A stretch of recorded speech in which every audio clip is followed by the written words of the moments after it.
kepadamu ya Aba ya Bapa. Terima kasih buat kehadiranmu di tempat ini ya Roh Kudus. Terima kasih buat lawatanmu atas kami. Karena kami tahu saat ini kami sudah dipulihkan. Kami sudah disembuhkan. Kami sudah dibebaskan. Kami bersyukur buat kehadiranmu Roh Kudus di dalam kami. Kami katakan Engkau segala-galanya bagi kami. Kami berterima kasih buat hari ini. Kami boleh ada di rumah-Mu Tuhan. Dan ini kami buka hati bagi kebenaran firman. Berbicara bagi setiap kami karena kami sadar penuh firman-Mu yang menerangi jalan-jalan kami. Tanpa firman-Mu kami pasti tersesat. Biar firman-Mu benar-benar jadi pelita bagi pribadi kami, bagi keluarga kami. Roh Kudus yang ada dalam kami terus berbicara menuntun kami. Kami sambut firman-Mu dalam nama Tuhan Yesus. Haleluya. Sama-sama katakan amin, amin. Puji Tuhan, silakan duduk.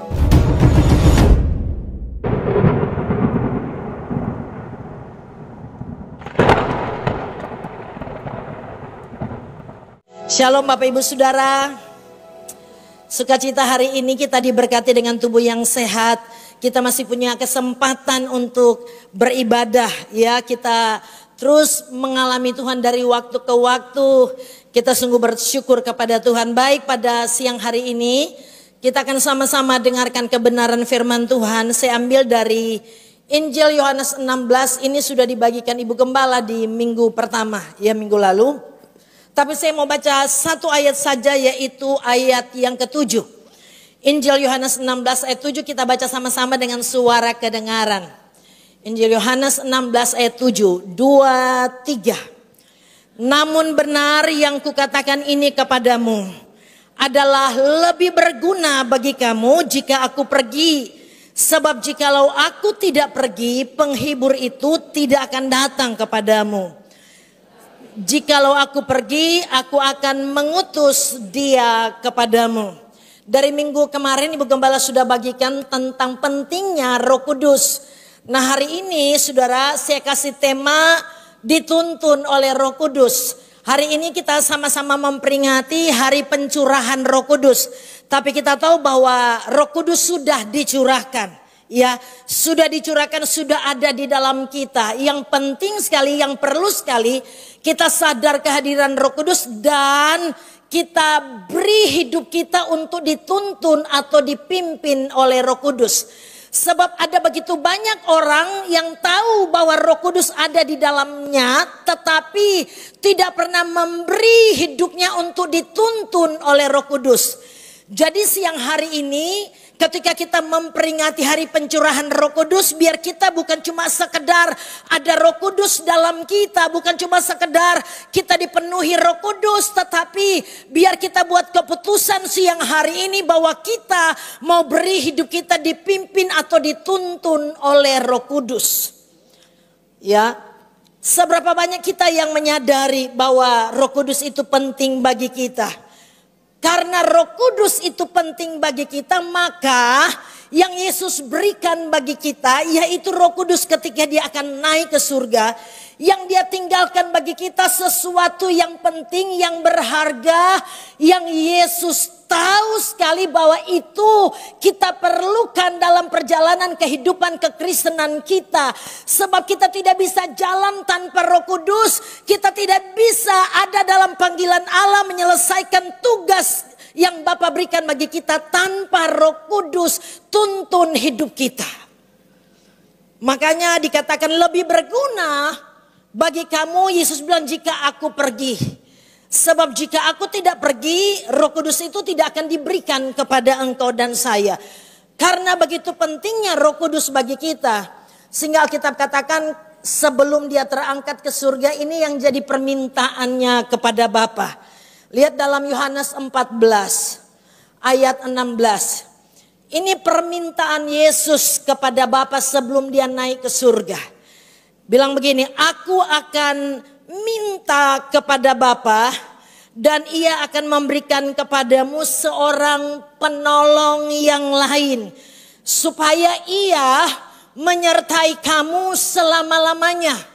Ini permintaan Yesus kepada Bapa sebelum dia naik ke surga, supaya Bapa berikan kepada kita seorang penolong yang lain. Dan dikatakan penolong ini akan menyertai kita selama-lamanya.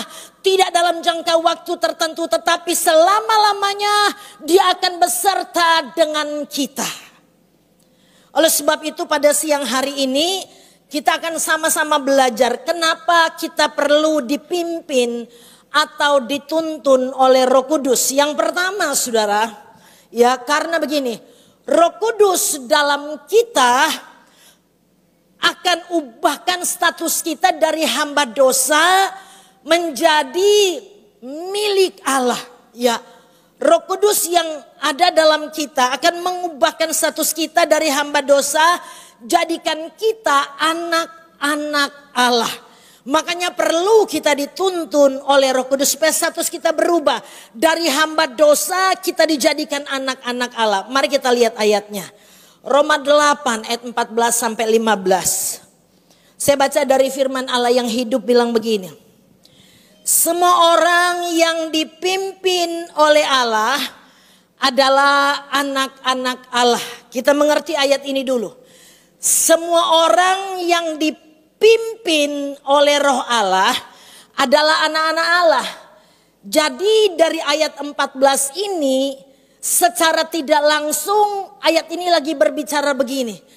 Kalau Roh Kudus cuma ada di dalam kita, tetapi kita tidak beri hidup kita dipimpin oleh Roh Kudus, maka kita bukanlah anak Allah.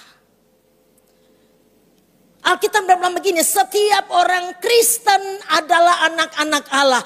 Alkitab bilang begini, setiap orang yang rajin datang ibadah setiap minggu adalah anak-anak Allah. Setiap orang yang melayani di gereja adalah anak-anak Allah. Tapi Alkitab bilang cuma orang yang dituntun atau dipimpin oleh Roh Kudus yang disebut anak-anak Allah. Makanya penting bagi setiap kita bukan cuma dipenuhi Roh Kudus, tetapi kita harus beri hidup kita dipimpin oleh Roh Kudus. Mari kita lihat ayat yang ke-15 bilang begini. Maka kita tidak usah menjadi seperti hamba yang membungkuk-bungkuk ketakutan, tapi kita harus berlaku seperti anak Allah sendiri yang diangkat menjadi anggota keluarganya dan memanggil dia Bapa. Tahukah kita arti kata Bapa? Ketika kita panggil dia Bapa, artinya kita tahu bahwa dia adalah sumber bagi kita. Itu Bapa. Dan hanya orang yang dipimpin Roh Kudus yang sudah masuk dalam keluarga Allah yang layak panggil dia Bapa.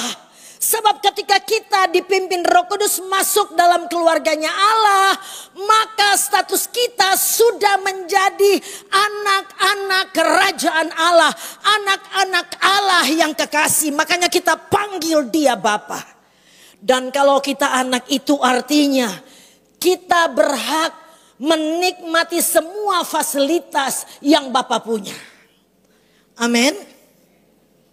Cuma anak kan yang bisa nikmati fasilitas yang Bapa punya.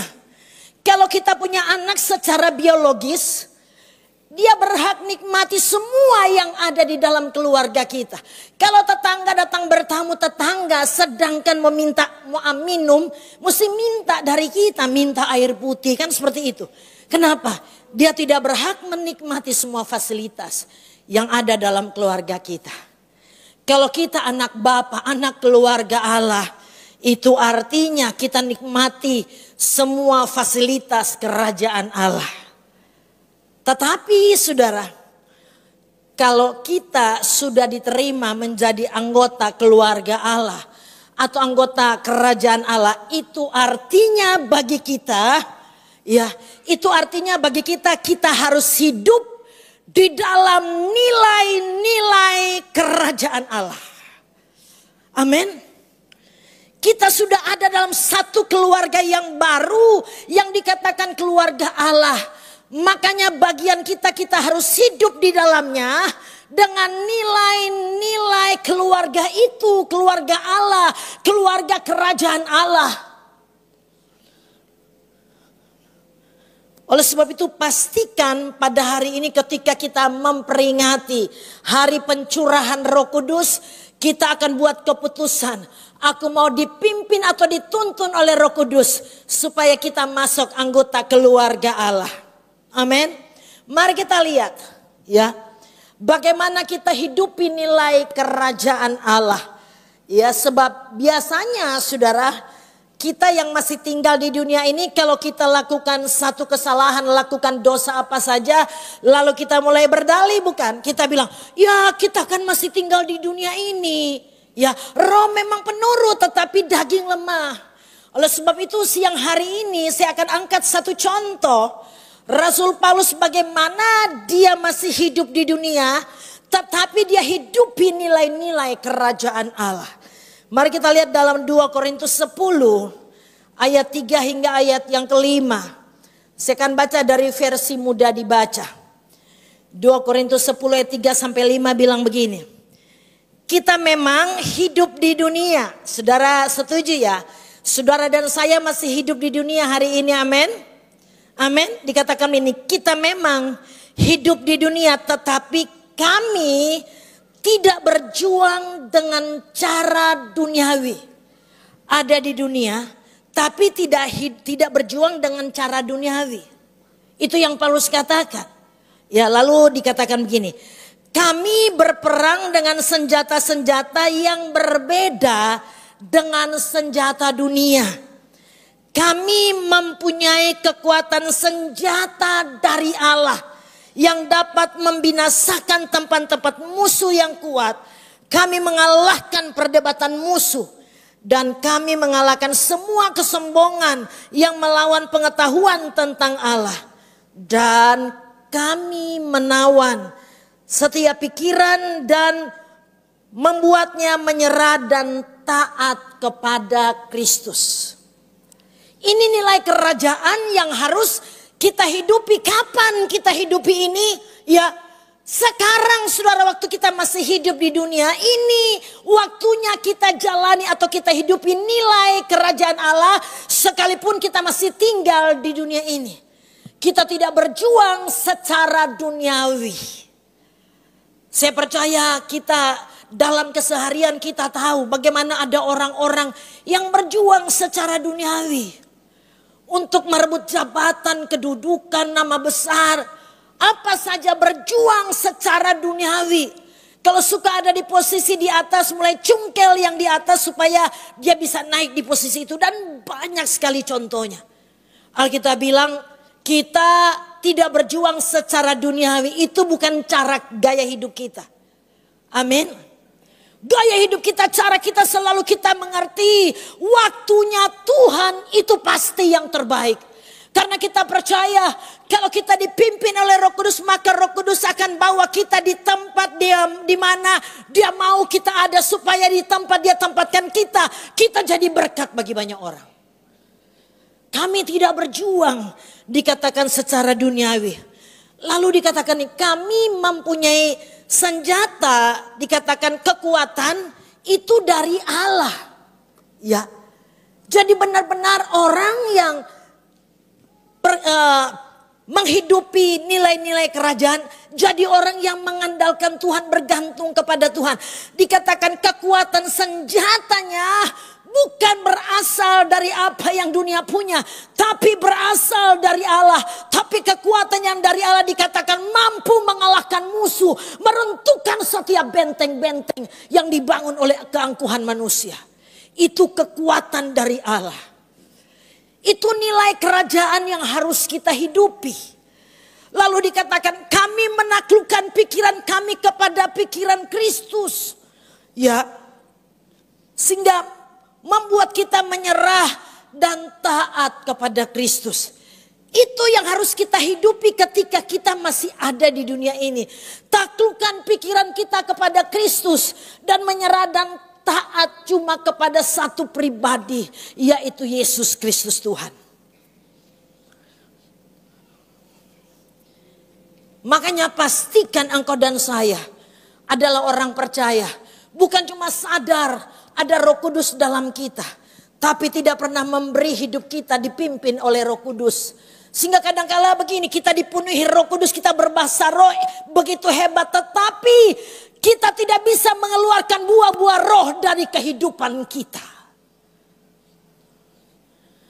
Bukan saya bilang bahasa roh itu salah, itu sangat penting dan sangat perlu bagi kita. Tapi mesti diikuti dengan apa? Hidup kita bisa mengeluarkan buah-buah roh. Itu nilai kerajaan Allah yang harus nyata dampak dari kehidupan kita. Dan ternyata kalau kita putuskan hidup kita dipimpin oleh Roh Kudus, ini yang dihasilkan. Roma 14 ayat 17. Saya baca dari versi mudah baca, bilang begini. Dalam kerajaan Allah, makan dan minum tidak penting. Ya. Dalam kerajaan Allah, makan dan minum tidak penting. Hal yang penting adalah hidup benar di hadapan Allah, damai sejahtera dan sukacita dalam Roh Kudus. Jadi kalau kita berhidup, kita dipimpin oleh Roh Allah, dikatakan kita akan menjadi orang yang hidup benar di hadapan Allah. Dan kalau kita sudah jadi orang yang hidup benar di hadapan Allah, Alkitab mencatat, maka kita akan hidup dalam damai sejahtera dan sukacita yang dikerjakan oleh Roh Kudus. Oleh sebab itu pastikan engkau dan saya adalah orang yang memberi hidup kita dipimpin atau dituntun oleh Roh Kudus. Supaya kita bisa menikmati ini. Damai sejahtera dan sukacita yang dikerjakan oleh Roh Kudus. Sebab ketika kita hidupi nilai-nilai kerajaan, karena kita sudah menjadi anak kerajaan, maka kita akan jadi orang percaya yang hidup benar di hadapan Allah. Bukan karena kita, tetapi karena Roh Kudus yang ada dalam kita. Amin. Yang kedua, kenapa perlu bagi kita dipimpin atau dituntun oleh Roh Kudus? Yang kedua, karena Roh Kudus akan tolong kita untuk hidup di dalam kasih Allah. Ya, Roh Kudus akan tolong kita untuk hidup di dalam kasih Allah. Mari kita lihat dulu ayatnya. Dalam Roma 5 ayat yang kelima, saya baca dari versi mudah dibaca. Roma 5 ayat 5 bilang begini. Dan pengharapan tidak pernah mengecewakan kita karena Allah telah mencurahkan kasih-Nya untuk mengisi hati kita. Allah curahkan kasih-Nya mengisi hati kita. Allah memberikan kasih-Nya kepada kita melalui apa, saudara? Melalui Roh Kudus. Roh Kudus adalah hadiah Allah bagi kita. Jadi kenapa kita perlu dituntun atau dibimbing oleh Roh Kudus? Karena Alkitab katakan begini, Allah akan mengisi hati kita dengan kasih-Nya. Dan kasih-Nya itu Dia lepaskan melalui Roh Kudus. Jadi kalau kita tidak dipimpin oleh Roh Kudus, maka artinya kita tidak hidup dalam kasih Allah.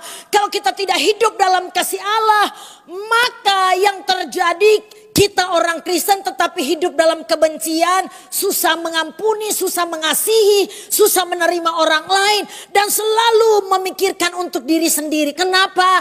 Karena kasih Allah tidak ada di dalam kita. Sebab begini, kasih Allah itu berbicara tentang memberi, bukan menerima. Makanya perlu ada Roh Kudus di dalam kita yang akan menolong kita, memampukan kita untuk tetap hidup di dalam kasih Allah. Yesus buktikan ketika Dia katakan Dia mengasihi isi dunia ini. Yang Dia lakukan, saudara, Dia berikan nyawanya. Dia mau taat kepada Bapa. Sekalipun pada awalnya Dia berdoa, ya Bapakku, jikalau sekiranya mungkin biarlah cawan ini lalu daripadaku. Itu maunya Dia, itu keinginannya Dia. Tetapi Dia menyerah kepada Bapa di surga sampai Dia katakan, ya Bapakku, biar kehendak-Mu yang jadi, bukan kehendak-Ku. Kasih Allah dalam kita yang dicurahkan melalui Roh Kudus akan memampukan kita untuk hidup dalam panggilan Allah, untuk menyelesaikan tugas yang Bapa percayakan bagi engkau dan saya.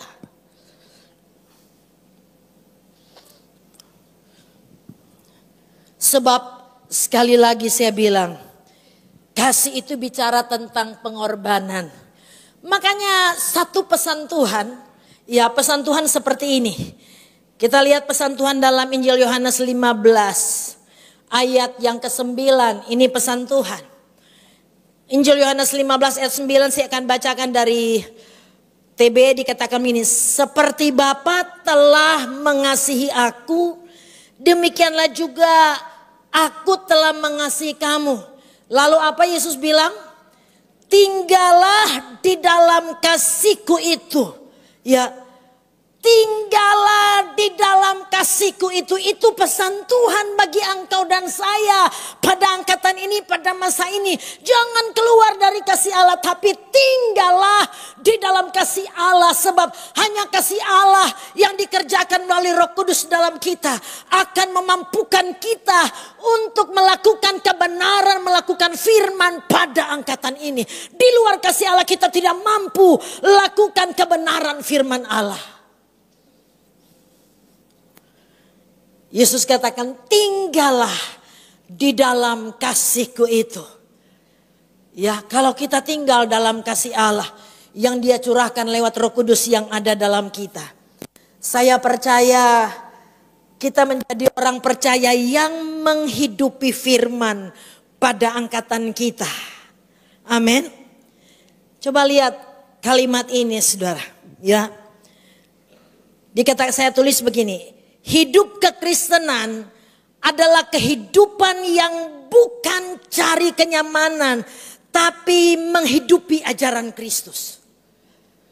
Hidup kekristenan bukan kita cari nyaman, tapi bagaimana kita bisa menghidupi ajaran Kristus. Itu kekristenan yang sebenarnya. Dan kita tidak bisa hidupi ajaran Kristus kalau Roh Kudus tidak ada di dalam kita. Itu Kristen yang sebenarnya. Makanya sejak awal Yesus mau ajak murid-murid untuk ikut Dia. Yesus sangat jujur dengan semua pengajarannya. Ya, Dia sangat jujur, Dia sangat terbuka. Dia bilang begini kepada murid-muridnya. Coba kita lihat dalam Injil Markus 8 ayat 34. Dari firman Allah yang hidup bilang begini. Kemudian ia memanggil murid-muridnya dan orang banyak supaya datang dan mendengarkan. Apa kata Yesus? Dia bilang begini, siapa yang ingin menjadi pengikutku harus apa saudara? Mengesampingkan kesenangan pribadi lalu memikul salib serta mengikut aku. Katanya pada mereka. Ya, barang siapa mengikut aku, Yesus bilang kepada murid-muridnya, harus mengesampingkan kepentingan pribadi. Sekarang ini kalimat itu ditujukan bagi engkau dan saya. Kita mau mengikut Tuhan, kita harus mengesampingkan semua kepentingan pribadi kita. Lalu pikul salib, sangkal diri. Baru kita layak jadi pengikut Tuhan. Kalau sekarang kan saudara, dunia lagi terbalik. Mau jadi pengikut Tuhan terserah gue. Mau masuk gereja ya terserah, kalau punya waktu, kalau cuaca lagi baik, kalau suasana hati lagi enak, kalau tidak capek, kalau tidak ada acara lain. Kalau masih ada acara lain, belakangan gereja kan tiap minggu. Kita lebih memilih kepentingan kita, kesenangan kita daripada kepentingan kerajaan Allah.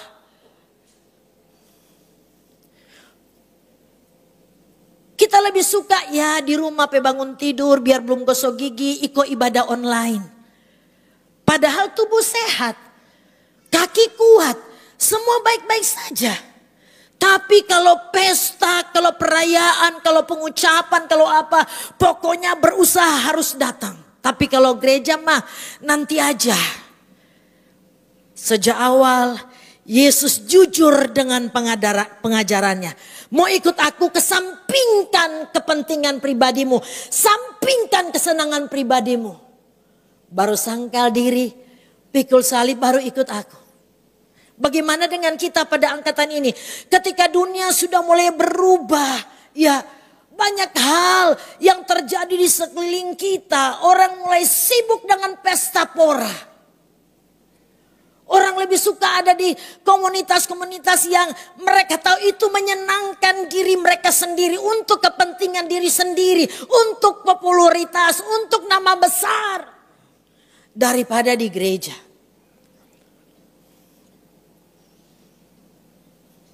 Tuhan bilang mengesampingkan kesenangan pribadi.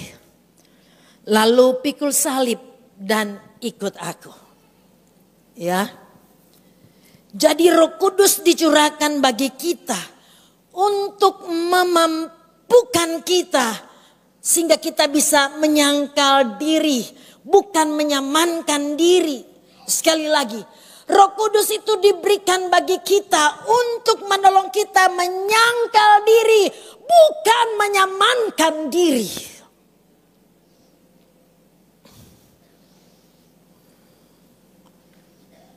Roh Kudus akan tolong kita menghidupi panggilan kita, ya, dan sampai kita menyelesaikan tugas yang Bapa percayakan bagi kita. Makanya perlu bagi kita untuk dituntun oleh Roh Kudus, dipimpin oleh Roh Kudus. Bukan cuma tahu Roh Kudus ada di dalam kita, tetapi kita tidak pernah beri hidup kita dipimpin oleh Roh Kudus. Sebab waktu Roh Kudus pimpin kita, ada hal-hal mungkin yang kita suka, tapi kita tidak boleh lakukan itu. Kenapa? Karena kita harus setuju, sepakat, seirama dengan apa yang Roh Kudus bilang sama kita. Yang ketiga, saudara masih sukacita siang ini? Coba lihat di kiri kanannya. Haleluya, masih bisa tersenyum mendengar firman siang ini? Amin. Mudah-mudahan tidak ada yang tersinggung, tetapi saya sengaja menyinggung supaya bisa bertobat dan terjadi perubahan dalam hidup. Amin. Karena Roh Kudus memang jangan saya singgung, kita banyak kali tersinggung dengan Roh Kudus. Yang ketiga, kenapa kita perlu dituntun oleh Roh Kudus? Roh Kudus akan tolong kita sampai kita miliki keberanian menyampaikan firman. Roh Kudus akan tolong kita sampai kita miliki keberanian menyampaikan firman. Kisah 4 ayat 31 bilang begini. Dan ketika mereka sedang berdoa, goyanglah tempat mereka berkumpul itu dan mereka semua penuh dengan Roh Kudus dan mereka memberitakan firman Allah dengan berani. Jadi mereka beritakan firman Allah dengan berani karena mereka sudah dipenuhi Roh Kudus, dikuasai Roh Kudus. Dan dikatakan begini, ketika mereka sedang berdoa, maka mereka langsung fasih lidah, makanya mereka bisa menyampaikan firman Allah dengan berani. Ada banyak orang yang begini, aduh Bu, kita kok nyak fasih bicara, makanya kita tidak bisa sampaikan firman. Kalau balota, bagosip, jago. Sampaikan firman tidak bisa. Kalau cerita tetangga pebusu, paling jago. Tapi sampaikan firman tidak bisa. Kalau engkau tidak berani sampaikan firman, itu artinya engkau belum jumpa Tuhan secara pribadi. Engkau belum alami Tuhan. Engkau belum dituntun oleh Roh Kudus. Sebab setiap orang yang sudah jumpa Tuhan, yang sudah punya Roh Kudus, maka dia penuh keberanian bicara tentang Yesus. Coba lihat Rasul Paulus, begitu berani cerita tentang Yesus. Dikatakan dalam Kisah 19 ayat 8. Saya baca dari firman Allah yang hidup bilang begini. Kemudian Paulus pergi ke rumah ibadat dan setiap hari Sabat selama 3 bulan ia mengajar dengan berani, bukan dengan ketakutan. Mengemukakan kepercayaannya disertai dengan alasan-alasannya dan yang dia meyakinkan orang supaya mereka percaya kepada Yesus. Kenapa Paulus begitu berani? Sampaikan firman. Pertama, Paulus sudah memiliki perjumpaan secara pribadi dengan Tuhan. Saya percaya kalau kita sudah memiliki perjumpaan pribadi dengan Tuhan, kita sudah alami kasih Tuhan, kita sudah berjalan bersama dengan Tuhan, maka kita akan berani sampaikan tentang Kristus kepada orang lain. Amin. Kayaknya yang amin cuma sedikit. Saya ingat sekali hari Jumat waktu libur kemarin, kami keluarga dengan anak-anak cucu ada mau rekreasi, mau healing. Pendeta boleh toh healing toh, sambil bawa foto-foto dang. Jadi orang mau healing. Saya pergi ke Koel, itu ibu Koel sana ada. Terus dia bilang begini, "Ma mau pergi mana?" "Oh mau pergi di Tomohon, ada mau di anak-anak cucu." "Kok di Tomohon di mana?" "Tayah nin tahu le, cuma anak kok yang mau bawa." Dia langsung kasih rekomendasi, "Mam pergi di sini Jo." Ih yakin sekali dia bilang. Dia cerita semua, "Mam tahu di situ DP tempat enak. Tuh DP tempat enak, DP makanan enak, DP view pokoknya yang bagus-bagus semua." Dia cerita ke saya. Tahu iyo nanti Mam mau bilang. Waktu kita keluar dari dompet rumah, perjalanan semua menuju, dia so kirim DP maps. Ya dia so kirim, "Ini Mam DP tempat." Kita langsung kirim tapi anak. Dia bilang, "Kak di sini Jo," kata. "Di sini," tak bilang, "bagus viewnya. Ini juga makanannya enak." Anak saya bilang, "Setuju, oke, orang pergi." Akhirnya pergi di situ dan betul makanannya enak, tempatnya bagus. Nah, kenapa ini Ibu Widi, kenapa dia berani rekomendasikan ke saya? "Mam di sini tempat bagus." Karena dia sudah pernah ke situ, dia sudah nikmati suasana situ, dia sudah nikmati makanan di situ, makanya dia kasih rekomendasi. Sama dengan kita, kalau kita sudah jumpa Tuhan, alami Tuhan, kasih Tuhan, penyertaan Tuhan, perlindungan Tuhan, maka kita akan rekomendasikan setiap orang untuk apa? Datang kepada Yesus. Dia satu-satunya pribadi yang luar biasa. Tanpa ada ketakutan, jangan sampai orang tanya apa orang begini. Agama lain bilang, "Kong kalau kita orang pindah agama, masuk agama lain kira-kira orang masih masuk surga?" "Oh iyalah, semua agama kan sama pret. Ajaran Yesus yang harus kita sampaikan. Di luar Yesus tidak ada keselamatan. Kalau kita pergi kepada Bapa cuma melalui satu pribadi namanya Yesus. Di luar Yesus tidak ada." Amin. Jangan karena takut nama besarnya hilang. Kalau takut jangan sampai orang tidak ikut lagi, orang tidak puja-puja lagi. Lalu kita bilang, "Ya semua agama mengajarkan kebaikan. Kita semua pasti tiba di surga." Bukan itu ajaran Yesus. Ajaran Yesus, jalan satu-satunya cuma lewat satu pribadi, yaitu Yesus Kristus Tuhan. Tidak perlu takut untuk bicara. Amin. Mau di medsos di mana, bilang kebenaran kalau kita dipimpin oleh Roh Kudus. Kita memiliki keberanian untuk menyampaikan firman, ya. Ayat terakhir Jo. Ayat terakhir saudara saya mau sampaikan seperti ini. Dalam Injil Yohanes 15 ayat 26 sampai 27. Apakah menceritakan tentang Yesus kepada orang lain pilihan atau perintah? Ini ayat terakhir. Apakah cerita Yesus kepada orang lain pilihan atau perintah? Mari kita baca sama-sama dengan suara kedengaran. Yohanes 15, 26, 27 dari firman Allah yang hidup. 2, 3. "Tetapi aku akan mengutus kepada kalian seorang penghibur, yaitu Roh Kudus, sumber segala kebenaran. Ia datang dari Bapa dan akan memberitahukan kepada kalian segala sesuatu mengenai aku. Kalian juga apa? Harus memberitahu tiap-tiap orang tentang aku. Sebab sejak semula kalian selalu bersama-sama dengan aku." Jadi ceritakan tentang Yesus pilihan atau harus? Harus, bukan pilihan. Jangan sampai kita selama ikut Yesus, sedangkan datang ibadah di gereja sama dengan orang dah hilang doi 1 miliar. Kalau mau di luar, mau line dance, mau apa itu Cokodidi luar biasa. Mari kalau di gereja menyanyi. Dapat rasa tuh mau tepuk tangannya, nak mau tak sampai tuh apa tangan mau baku dapat. Kita mau olahraga, saya katakan itu tidak salah, tidak dosa. Tapi mari lewat hidup kita, lewat cara nyanyi kita, cara nyembah kita, lewat apa yang kita lakukan mulai dari dalam rumah, perlakukan suami, perlakukan istri, perlakukan anak-anak. Biar semuanya menceritakan bahwa Yesus ada di dalam kita. Kalau Yesus ada dalam kita, kita akan bersemangat, kita akan bergairah sebab kita tahu Raja di atas segala raja yang ada dalam kita. Dia akan tuntun kita selama-lamanya dan jaminan keselamatan Dia berikan bagi engkau dan saya. Biar hari ini beri hidupmu dipimpin oleh Roh Kudus. Tuhan Yesus memberkati.